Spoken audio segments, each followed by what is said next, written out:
vamos a contar con la presentación, ¿cierto?, de la expositora, en este caso la señora Vilma Rebolledo, quien es directora de la Sociedad de Geriatría y Gerontología de Chile. Bienvenida, enfermera titulada de la Universidad Austral de Chile, máster en gerontología de la Universidad Europea Miguel de Cervantes, diplomada en geriatría y gerontología de la Universidad de Concepción, diplomada también en docencia universitaria de la Universidad Diego Portales, actualmente es enfermera de la clínica del Centro de Rehabilitación de Capredena y docente en la Universidad Diego Portales en la Escuela de Enfermería, dictando la cátedra de Geriatría y Salud Mental en el Adulto Mayor. Gracias por la invitación. Para nosotros, la Sociedad de Geriatría y Gerontología de Chile, es un honor poder compartir con ustedes. Y en lo personal, para mí es muy grato poder hablar con ustedes de este tema que traté de abordarlo de la forma más resumida posible, porque, como dijo bien Loreto, podemos estar hablando solamente toda una mañana de este tema. Así que voy a tocar algunos tips, por honor a los tiempos, más importantes con respecto al cuidado en personas mayores con deterioro cognitivo.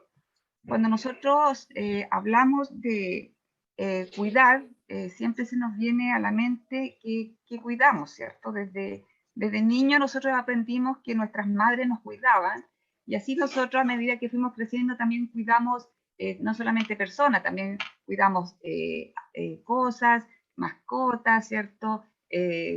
Juguetes, etc.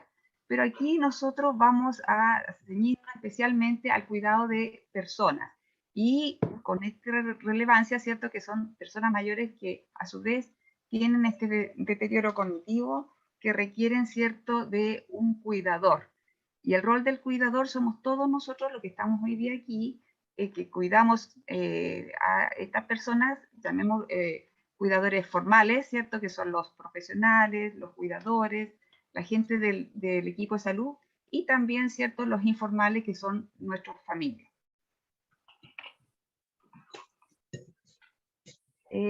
Cuando hablamos de deterioro cognitivo o demencia, bien lo decía Loreto en su presentación en la mañana, generalmente se ven tres grandes aristas que conlleva, ¿cierto?, a la demencia. Cuando hablamos de demencia, hablamos de un síndrome, o sea, no es una sola causa lo que lleva a la demencia, sino son muchos síntomas que llevan a la demencia.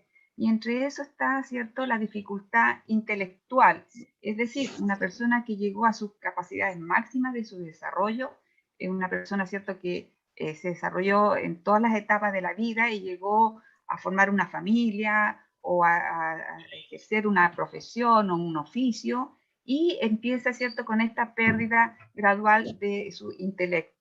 Y por otro lado, ¿cierto?, empieza a perder la funcionalidad, esta capacidad de ser autovalente, independiente, y que va a requerir, ¿cierto?, el cuidado de una persona que lo asesore. Lo que íbamos terminando con este cambio de que hablamos del deterioro cognitivo, estábamos tocando el cambio en la conducta. El cambio de la conducta, ¿cierto?, conlleva a la forma, ¿cierto?, de expresarse esta persona mayor con deterioro, en que el entorno, la familia, las personas que lo conocen ven que ya no es la misma forma, ¿cierto?, de expresarse, de comunicarse, y muchas veces ellos entran, ¿cierto?, a un estado de cambios de humor sin tener ningún motivo, irritabilidad, agresividad, tienen trastornos, ¿cierto?, del sueño, se ponen apáticos, no disfrutan, ¿cierto?, de reunirse con la familia, etc.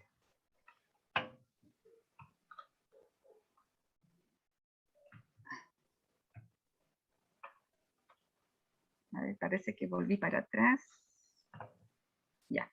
En esta diapositiva yo les quiero mostrar una encuesta que hicimos. Nosotros estamos en este minuto haciendo educación, ¿cierto?, a cuidadores ELEAM, que son cuidadores a nivel de Arica hasta Punta Arenas, que la Sociedad de Geriatría hizo como plan piloto este año 2020-2021, formando cuidadores y más que nada nivelando cuidadores por esta de la pandemia, donde hicimos esta pregunta, que cuál era en el fondo la mayor dificultad que tienen estas personas que atienden personas mayores con respecto al cuidado. Y la gran mayoría, en un 81%, mostró, ¿cierto?, que su gran complicación que tiene es con respecto a la agresividad y al cambio de humor. Dentro de las preguntas que se le hicieron era si tenían, porque todas ellas, un 100% prácticamente dijeron que atendían personas con demencia en sus LEA a nivel nacional. Pero dentro de la problemática que ellas tenían, el 81% hablaron que le costaba mucho o no tenían, ¿cierto?, las herramientas para atender a estas personas con agresividad y cambios de humor. No así, ¿cierto?, la comunicación con los residentes o la atención directa, como bañar al paciente, era su dificultad. Tenían dificultad, pero no tanto como este punto. Ahora, ¿qué son los trastornos de conducta? Como bien lo dijimos, ¿cierto? En la mañana lo hemos ido hablando. Se trata de una serie de síntomas frecuentes en las personas mayores con demencia que se refleja en cambios en forma de actuar. Eso es lo que es lo más llamativo que ve, ¿cierto?, su entorno. Se comporta de manera diferente o bien su personalidad ya no es la misma. Hay personas, ¿cierto?, que nunca en su vida dijeron un garabato y después lo dicen todos juntos. Entonces la familia como que dice qué le pasa a mi mamá, qué le pasa a mi papá, o, ¿cierto?, al revés, ¿cierto? Son personas que en su vida fueron muy extrovertidos y después, ¿cierto?, caen en este estado de apatía, de bajo ánimo, de depresión. Ahora, ¿por qué las personas mayores se alteran? Bueno, las personas mayores se alteran, como bien decíamos, ¿cierto?, por esta dificultad para interpretar la realidad, o sea, que su mundo cambia su perspectiva, ¿cierto?, cómo ve, ¿cierto?, los estímulos externos, cómo ellos los reciben y cómo ellos los procesan. Por otra parte, ¿cierto?, el sistema que está afectado es el sistema nervioso central. Por lo tanto, la lesión que ellos tienen es a nivel del cerebro, donde se procesa, ¿cierto? Y que nosotros siempre lo asociamos a nuestro computador, donde está nuestro disco duro, decimos muchas veces. Entonces, las lesiones en el cerebro, la forma, ¿cierto?, como reciben todos estos estímulos y cómo ellos los procesan, es el mayor, cierta dificultad que tienen. Y por otro lado, ¿cierto?, el intento de comunicarse, el no encontrar las palabras, en estas parafasias, ¿cierto?, estas frases que ellos tratan de buscar algunos términos y no logran expresar lo que ellos requieren, por lo cual esto les provoca una gran frustración. Todo esto, ¿cierto?, nos lleva a este gatillante que llamamos, ¿cierto?, el trastorno de la conducta. Aquí les traigo un ejemplo. Imaginémonos que un día cualquiera estoy en mi casa, ¿cierto?, y una persona a quien no reconozco me dice que es hora de tomar un baño. Como ustedes ven aquí en la foto, ¿cierto?, está el papá con su hijo y le invita, ¿cierto?, que se tiene que bañar. Y obviamente la persona que tiene el deterioro cognitivo o la demencia, ¿cierto?, dice, pero ¿por qué me voy a bañar si yo ya me bañé? Pero a mí no tienen que decirme lo que tengo que hacer. Soy una persona adulta. Esta persona insiste en que debe bañarse. Y es problema mío si me baño o no me baño, dice la persona que ha sido invitada. Hasta que finalmente, y sin permiso, me sacan la ropa, ¿cierto? Yo me siento amenazado y tengo que defenderme. Es el proceso, es cómo procesa, ¿cierto?, la información de esta persona, ¿cierto?, que tiene este deterioro. Ahora, ¿qué podemos concluir con esta historia? Claramente, ¿cierto?, los problemas intelectuales son tan importantes que le impiden comprender la realidad como antes. Él lo ve como una amenaza, o sea, es algo que yo no quiero, es algo que no me provoca ningún agrado, que otra persona me saque la ropa, ¿cierto? Y por lo tanto me tengo que defender. Muchas veces estos trastornos de conducta aparecen en respuesta a una acción gatillante externa, ¿cierto? Una invitación, como en este caso, al baño. Bueno, esta persona no lo ve como un agrado, lo ve como un desagrado. Entonces, aquí es donde nosotros no tenemos que olvidar que si la persona responde con agresividad o con desconfianza, no tiene que ver con el cuidador, porque en este caso, ¿cierto?, en este ejemplo que yo les traía hoy día en la mañana, el cuidador es un hijo, que él debería reconocerlo como alguien cercano a él, sino es la enfermedad que está fuera de control de esta persona mayor con deterioro cognitivo. O sea, la afectación de la enfermedad es la que le provoca, ¿cierto?, esta reacción. ¿Y cómo manejamos esta situación? Tenemos, ¿cierto?, dos grandes tratamientos. Por un lado tenemos todo el manejo farmacológico, que es importante, ¿cierto?, que aquí el familiar, su grupo familiar, su entorno, lleve a consultar en forma lo más precoz posible a esta persona con este deterioro cognitivo, para que a su vez, ¿cierto?, ya empiece un tratamiento farmacológico en que generalmente los médicos que ven estas especialidades son geriatras, neurólogos, también psiquiatras, y que instaure un tratamiento a seguir. Y el otro 50% es el manejo no farmacológico, que es lo que hacemos, ¿cierto?, todos nosotros, todo el equipo de salud, todos los cuidadores, familia, en que son acciones que uno hace que no tiene por medio una sustancia química o un medicamento. Entonces, 50% lo farmacológico y 50% lo no farmacológico. Y es aquí, ¿cierto?, el tema que estamos abordando hoy día, cómo nosotros en forma ambiental o tratamiento no farmacológico podemos, ¿cierto?, sopesar, ¿cierto?, y evitar estas aberraciones, estos impulsos, estos gatillantes, ¿cierto?, que lleva a este trastorno de conducta. ¿Qué medidas generales debe tener este cuidador? Cuando hablamos de cuidador, ya lo mencioné, somos todos, ¿cierto?, todos los que estamos aquí y todos los que cuidan, ¿cierto?, a esta persona mayor con deterioro. Hay que mantener siempre, siempre un ambiente tranquilo. Yo sé que cuesta, yo tengo una experiencia de 17 años cuidando personas con demencia, de lo cual muchas veces el personal que está ahí laborando se tiene que dar estas ventanas de respiro porque es muy agotador. Generalmente uno se va muy agotado a su domicilio y se va con cefalea, con dolor de cabeza, dolor de espalda, porque es como que te absorben la energía. Y aquí cuesta mucho mantener esta tranquilidad, que no altere, para que el paciente no se altere más, porque ellos perciben en uno si uno está tranquilo o no. Si uno está nervioso, ellos también se alteran más. Por lo tanto, es muy importante este tips de un ambiente tranquilo y evitar, ¿cierto?, la alteración de la persona con deterioro o del paciente si está hospitalizado. Nunca discutir, porque solo causará confusión y tensión. Generalmente siempre tienen la razón y nunca decirle que está equivocado. Con las ideas delirantes, como ven cosas o ideas, ¿cierto?, como aberrantes, como de perjuicio, que me están robando, me están envenenando, generalmente cuando damos los medicamentos, ahí hay que evitar el discutir y no contradecirlo, y muchas veces hay que dejar de hacer la acción que uno quiere hacer, ¿cierto?, como en ese minuto darle el medicamento, sino que decirle perfecto, no hay problema, lo dejamos hasta aquí y cambiarle la atención y después volverlo a intentar. Ese es un tips. Ahora, evitar llamar la atención por alguna actividad que la persona mayor con deterioro cognitivo no pudo realizar. Se le invita, ¿cierto?, en la comunidad, se le invita a que ellos tienen que participar en las labores del hogar, ya sea ayudando, ¿cierto?, las señoras o los varones en hacer actividades, y muchas veces cometen errores, como que se le quiebre un plato o se le caiga un objeto. Bueno, ahí hay que minimizar los errores para que ellos, ¿cierto?, no sientan esta ansiedad y esta ansiedad lleve a la agresividad.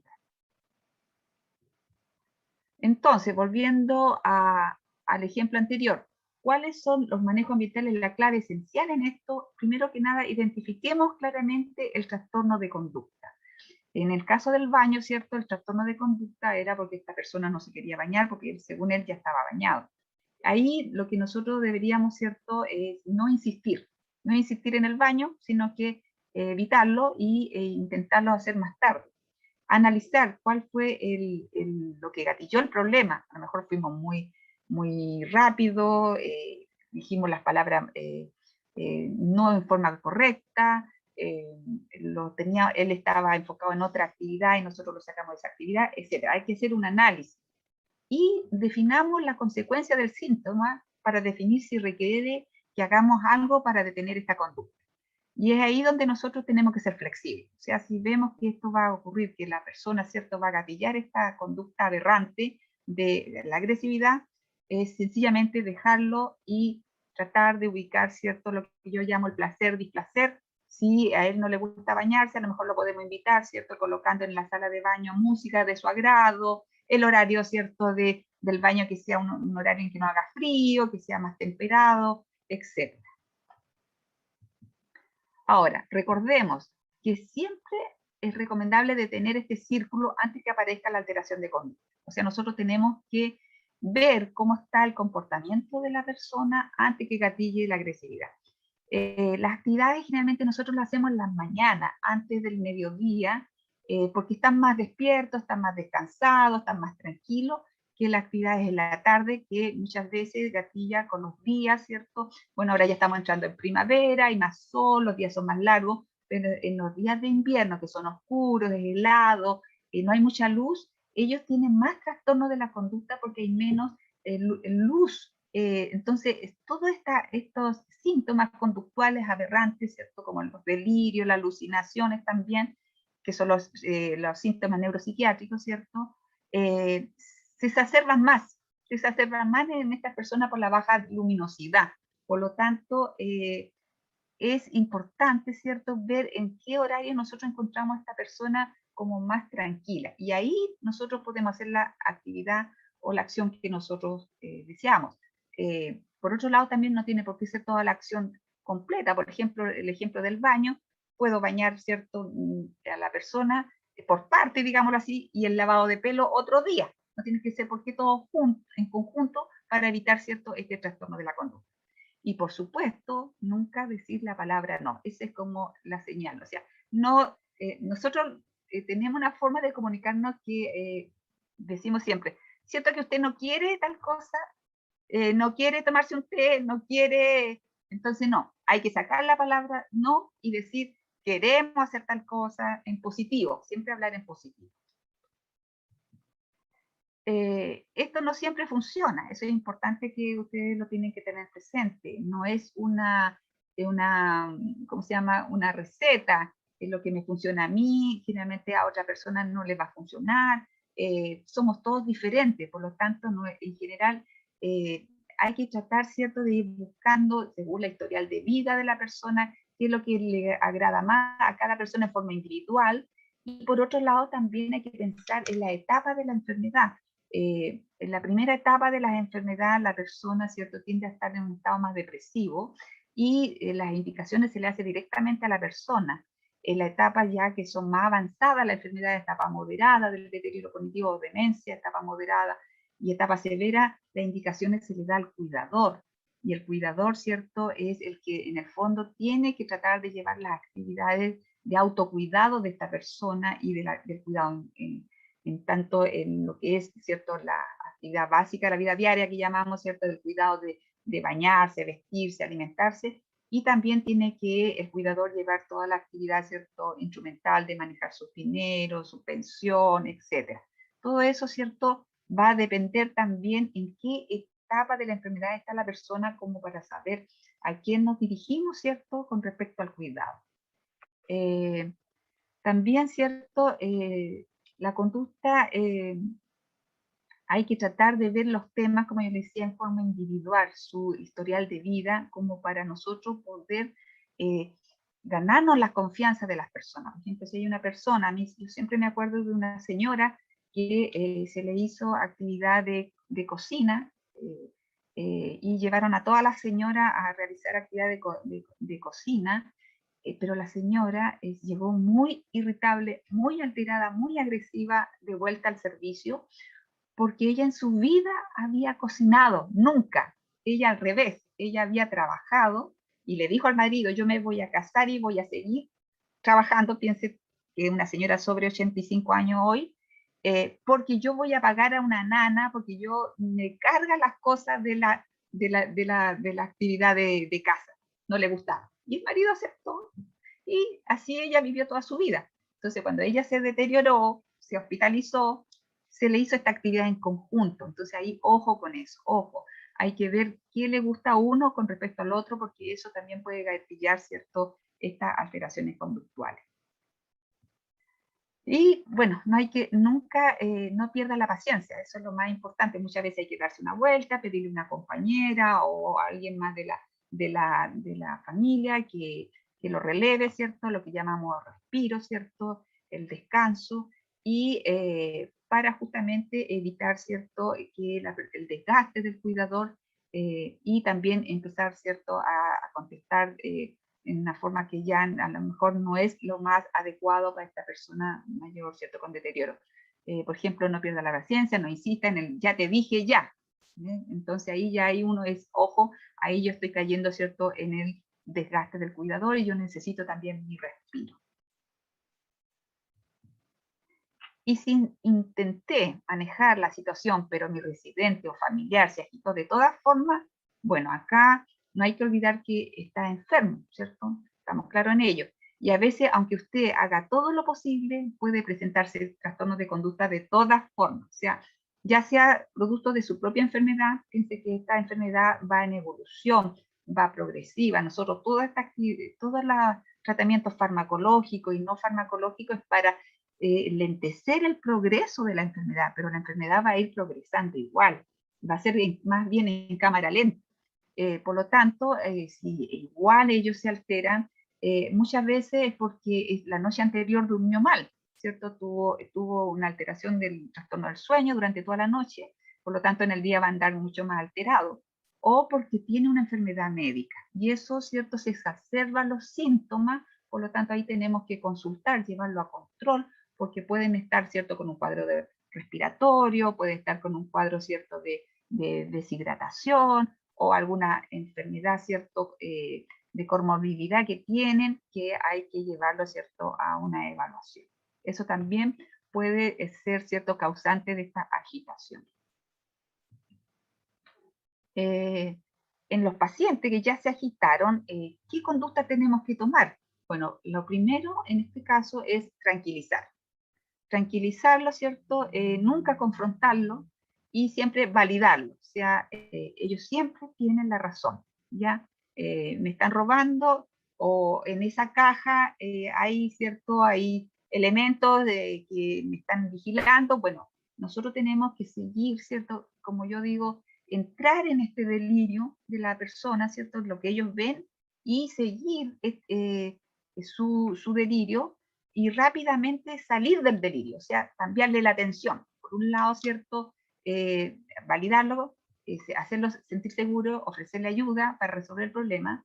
Y si la persona mayor está con esta idea fija, que a lo mejor soy yo, ¿cierto?, la que le está provocando el problema, yo tengo que pedir que otra persona me releve y permitir que la otra persona maneje la situación. Muchas veces, ¿cierto?, es la persona, la cara de la persona le hace recordar a un familiar, o a un vecino, o con alguien que alguna vez tuvo algún problema, y eso ellos le gatilla este trastorno, ¿cierto?, de conducta. Por lo tanto, nosotros tenemos que pedir que otra persona, ¿cierto?, que para él sea de mayor confianza, siga con esto, ¿cierto?, de manejo de esta situación. En segundo punto, hay que orientar. O sea, siempre decirle, mire, señora María, no se preocupe, estamos, ¿cierto?,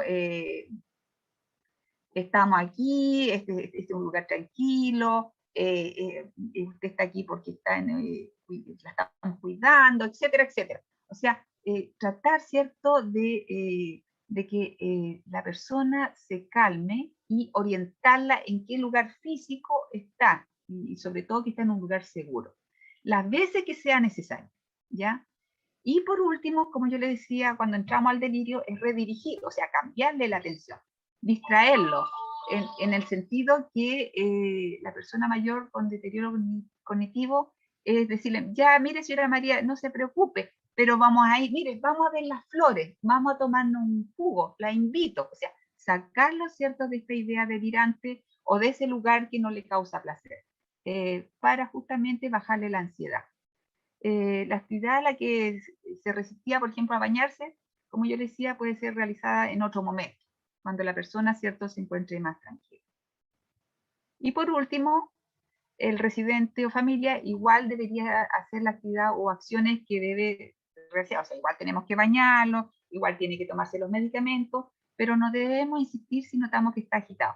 Muchas veces nosotros lo que hacemos, ¿cierto?, es la flexibilidad absoluta, buscamos el mejor momento y la forma de darle los medicamentos. Muchas veces nosotros se los damos, ¿cierto?, con un jugo, con una mermelada, porque obviamente igual tenemos, ¿cierto?, que cumplir, ¿cierto?, la medicación, ¿cierto?, los horarios, si no es en el justo momento, en un rato más, pero él tiene que tomarse, ¿cierto?, su fármaco para evitar, ¿cierto?, el mayor, ¿cierto?, descontrol y la descompensación de su patología de base. A veces los trastornos de conducta también es importante que ustedes lo tengan presente por aburrimiento. Muchas veces las personas mayores los levantamos, los dejamos, ¿cierto?, en un sillón, en un comedor, etcétera, pero no tienen actividad, o sea, se levantan para estar desocupados. Y muchas veces este trastorno de conducta es justamente porque están aburridos. Entonces ahí es donde nosotros tenemos que buscarle pequeñas tareas en el hogar y estructurar una rutina de actividades durante el día. O sea, a nosotros nos carga la rutina, a todos nos carga la rutina, todos los días lo mismo, pero a ellos al revés. El tener rutina lo hacen estar más tranquilo, más estructurado, a la misma hora levantarlo, a la misma hora del desayuno, etcétera, cosa que no que un día que está helado no te levanto, el día que hay sol te levanto, no, tiene que ser, ojalá, todos los días iguales, para que ellos obviamente anden mucho más tranquilos. Me refiero a esta etapa, como yo les decía, en la etapa ya más moderada a severa de la enfermedad, de la demencia. Ahora, no todo es demencia. Hay otras patologías, ¿cierto? Comorbilidades, ¿cierto? Que tienen nuestras personas mayores con deterioro. La creencia es que generalmente ellos solamente tienen demencia, no es así. Muchos de ellos tienen diabetes, tienen osteoporosis, tienen trastornos de la marcha, o sea, los síndromes geriátricos.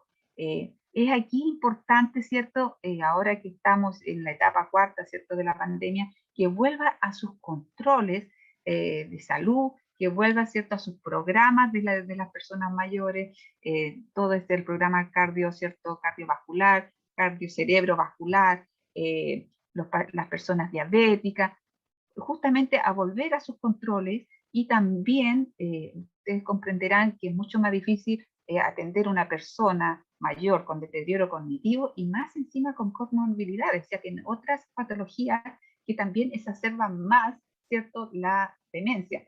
Una persona que tiene solamente demencia, ellos tienen mejor, obviamente, calidad de vida que una persona que tiene además sus comorbilidades.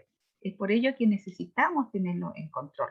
Y aquí donde se le recomienda, ¿cierto?, tener, ¿cierto?, un cuaderno, un registro con respecto, ¿cierto?, a todos los cambios de conducta, cosa que cuando van a los controles poder ir, ¿cierto?, mostrando al médico o al equipo de salud, ¿cierto?, estos cambios que ha presentado esta persona y muchas veces estos cambios llevan, ¿cierto?, de la mano a que tiene la patología de base descompensada.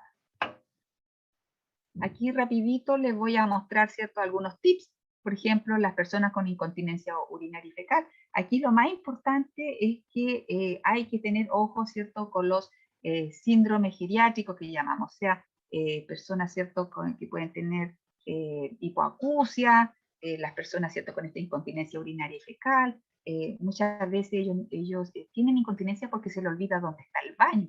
Por lo tanto, hay que motivar el uso de ir al baño cada 2 a 3 horas, ¿cierto? Y si se le olvidó dónde está el baño y están todavía en su domicilio, ponerle letrero en las puertas, sobre todo en la primera etapa de la enfermedad, para que como se desorientan dentro de la casa, ellos al leer sepan dónde están, ¿cierto?, la cocina, el baño, el comedor. Eso es muy útil en la primera etapa de la enfermedad. Mantener vías de acceso al baño despejadas, o sea, evitar ciertos muebles, la alfombra que se pueden caer, uso de ropa holgada, sobre todo nosotros usamos mucho los buzos con elástico en la cintura, que es más fácil, ¿cierto?, bajarse la ropa para llevar al baño y evitar, ¿cierto?, ya esta ropa que tiene muchos botones, cinturón, etc. Y ropa holgada. Disminuir la ingesta de líquido antes de acostarse, o sea, los líquidos, ¿cierto?, hasta cierta hora para que ellos puedan dormir bien. Muchas veces también nosotros les ofrecemos, cuando están hospitalizados, la chata o el pato urinario, ¿cierto? Para que ellos puedan, ¿cierto?, no tener esta incontinencia urinaria. Generalmente nosotros a las 10 de la noche, después a las 12 de la noche y por último a las 3 de la mañana le ofrecemos la chata o el pato hasta las 6, 7 de la mañana que ellos duermen. Y sigan un horario metódico para ir al baño. Lo que yo decía, monitorizar para ir al baño, o sea, cada 2 horas es lo posible. Con respecto a la alimentación, bueno, hay que evitar consumos de un solo tipo de producto, hay que tratar de que sea una dieta variada, ¿cierto? Porque dentro de los síndromes geriátricos también está la mala alimentación o una alimentación muy monótona, que muchas veces, ¿cierto?, nuestros adultos mayores están acostumbrados a tomar té y a comer y no cenan, no tienen por hábito cenar, entonces hay que tratar de que los platos sean lo más variados, ¿cierto? Por los nutrientes, ¿cierto? Y por lo otro, la consistencia de la alimentación. La alimentación tiene que ser más bien blanda y no alimentos, ¿cierto?, que sean muy pesados, difícil de digerir, ¿cierto?, en que ya ellos por su envejecimiento fisiológico ya no tienen, ¿cierto?, la capacidad de digerir alimentos como, no sé, por dar ejemplo, el cerdo es pesado o comida con mucho aliño.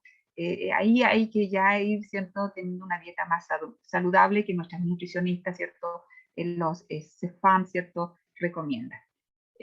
Avisarle qué comida se le está sirviendo. Es importante cuando llevan a ciertas personas con deterioro cognitivo a la alimentación, hay que avisarles antes, ojalá media hora antes, que van a ir a almorzar o que van a ir a tomar once o que van a ir a desayunar para que ellos ya, de cierto, se vayan preparando y no tomarlo en forma brusca y llevarlo, porque va a ocurrir lo que ya vimos, ¿cierto?, que se van a alterar, se van a tornar irritables porque se ven en el fondo como que lo están agrediendo. Dar a comer alimentos fraccionados de consistencia blanda o tipo papilla. Generalmente la papilla no es de mucho agrado por la presentación, pero sí consistencias blandas. Alimentos que se les dejan generalmente a las personas con deterioro cognitivo en el domicilio, pocillos, ¿cierto?, con alimentos en diferentes partes de la casa, como ellos tienen esto del vagabundeo, que andan por todos lados, se van a encontrar con estos alimentos en la sala, en el comedor, en la cocina, en el living. Entonces, los van a tomar y se los van a llevar a, puede ser, ¿cierto?, fruta picada o puede ser, ¿cierto?, pedacitos, ¿cierto?, de pollo en pocillo. Entonces ellos instintivamente se lo van a llevar a la boca. O sea, muchas veces la alimentación no es como nosotros la recordamos, que nos sentamos y empezamos, ¿cierto?, a alimentarnos con la entrada, el plato fuerte, el postre, etc. No, generalmente es un plato y rápidamente ellos se quieren levantar, caminar, entonces es por eso que yo les digo que habitualmente hay que dejar alimentos en diferentes partes porque no vamos a poder, por esta ansiedad que tienen ellos del vagabundeo, de estar sentados una hora almorzando. Y hay que simplificarlo, o sea, si ellos pueden comer en el fondo no con el servicio o han perdido esta capacidad, bueno, picarles los alimentos y que se los lleven, ¿cierto?, a la boca con la mano, ¿ya? Obviamente apagar la televisión, porque todo eso son distractores y estar, ¿cierto?, concentrado, ¿cierto?, solamente con la persona que tiene este deterioro para evitar, ¿cierto?, estos riesgos de que ellos puedan aspirar o a su vez los alimentos, ¿cierto?, no lo mastiquen bien y puedan tener otro tipo de problemas respiratorios. Las lesiones por presión es muy común, ¿cierto?, sobre todo en las personas que ya están postradas o están en cama.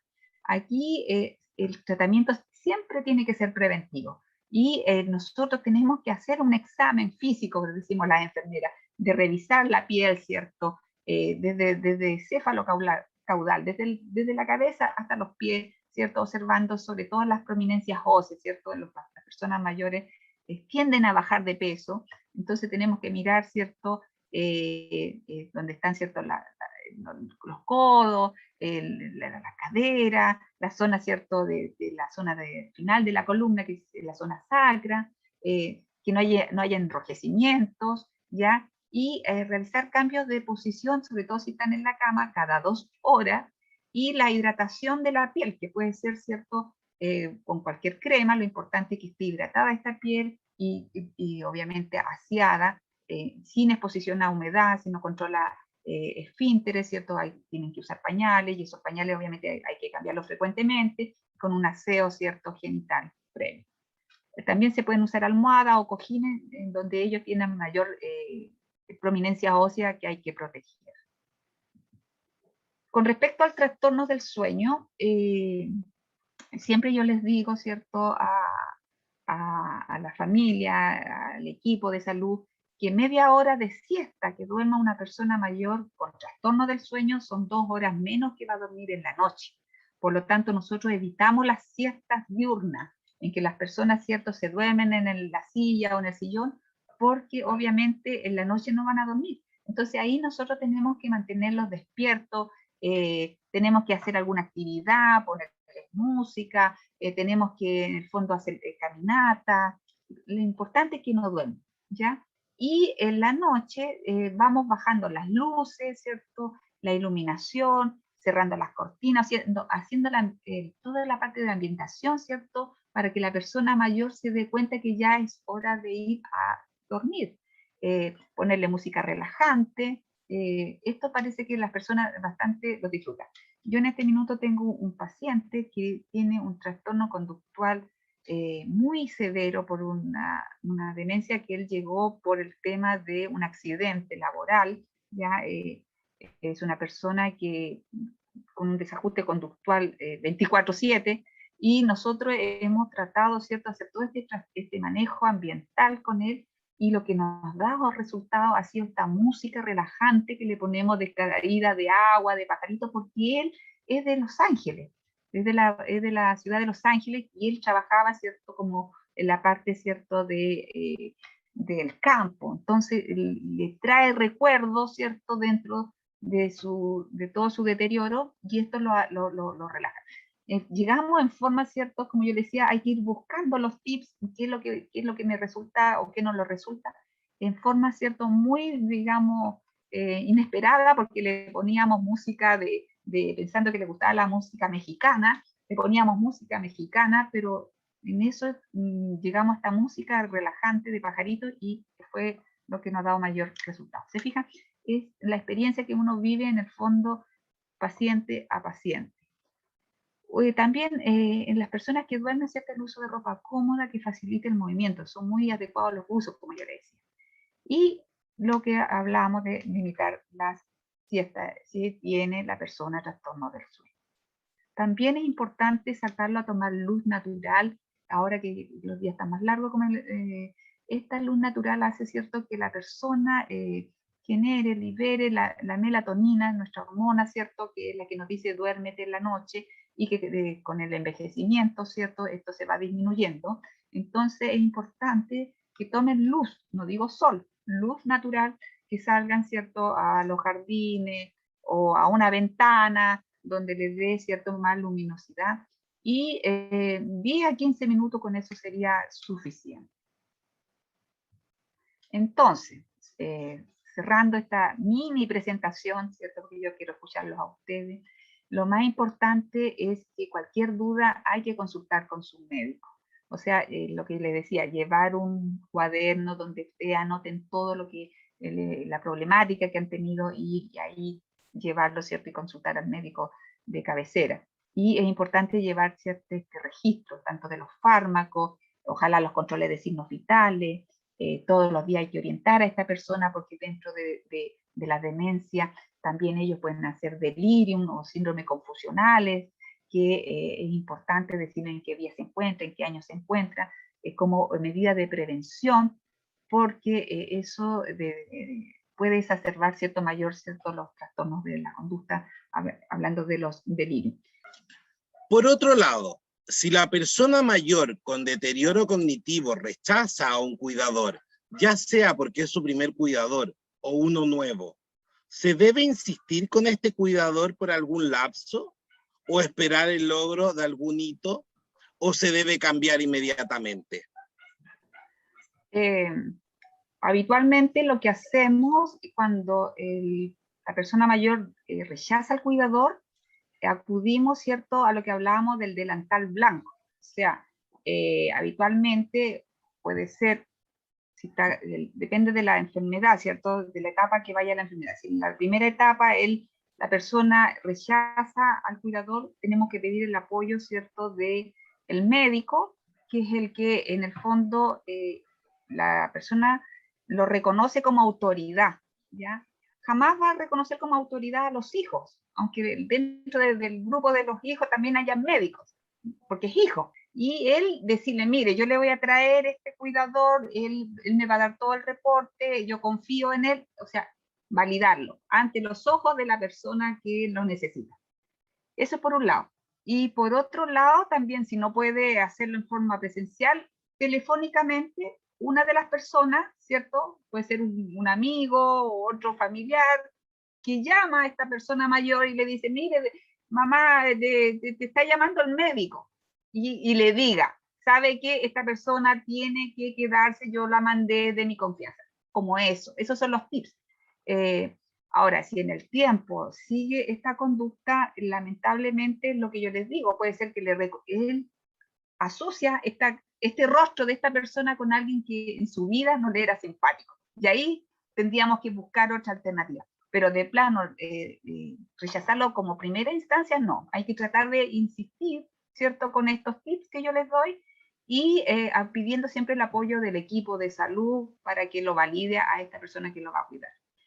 Los hijos también, muchas veces cuando uno recién parte dejando un cuidador en domicilio y la persona nunca no quiere tener a nadie en su casa por desconfianza, etcétera, por lo mismo que muestran la televisión de tanto asalto. Entonces, también ojo con eso, que no tienen que escuchar tantas noticias, porque obviamente van a tener ciertos más argumentos para no aceptar la persona. Hay que tratar de evitar tantas malas noticias en las personas con deterioro cognitivo. Hay que poner más música, o cambiarle la atención, como yo decía. Y ahí, yo como hija le digo, mira mamá, ella es mi amiga viene a acompañarme, a ayudarte a cuidar porque yo tengo que hacer otras cosas. O sea, tratar de integrarla como parte de confianza de las personas que ella siente más cercana, que serían los hijos. Eso. Me gustaría poder consultarle, ¿cierto?, a nuestra expositora, hasta dónde, ¿cierto?, podemos cruzar los cuidados, ¿no?, que realizamos a las personas con deterioro cognitivo versus, ¿cierto?, sus intereses, ¿ya? Por ejemplo, si hace frío afuera, pero la persona quiere estar afuera, ¿qué pesa más? ¿Su decisión de sacarla al patio o al lugar frío? ¿O mi rol de cuidador y de cuidados de no sacarlo a ese lugar que está frío para evitar que se resfríe? ¿Dónde está aquí, cierto, el límite entre mi cuidado y la decisión, cierto, de la persona? Bueno, yo trabajo en un centro donde hay muchos parques. O sea, eso es lo más llamativo. Es como trabajar en un oasis dentro de Santiago. Y nos pasa eso, en que las personas quieren salir y a veces está muy helado, estamos muy cerca de la cordillera, pero lo que hacemos habitualmente es abrigarlo, ¿cierto? Como cuando uno va, ¿cierto?, a un trámite fuera, le ponemos su abrigo, su gorrito. De hecho el gimnasio y todo lo que es la estimulación de fonoaudiología, terapia ocupacional, kinesiología, está en otro sector, que hay que salir de donde ellos están, ¿ya? Y ellos hacen su actividad diaria, cotidiana, como siempre. Entonces tenemos que pensar que son personas igual que tú y que yo, y que en el fondo tenemos que vivir, ¿cierto?, la vida cotidiana en sí.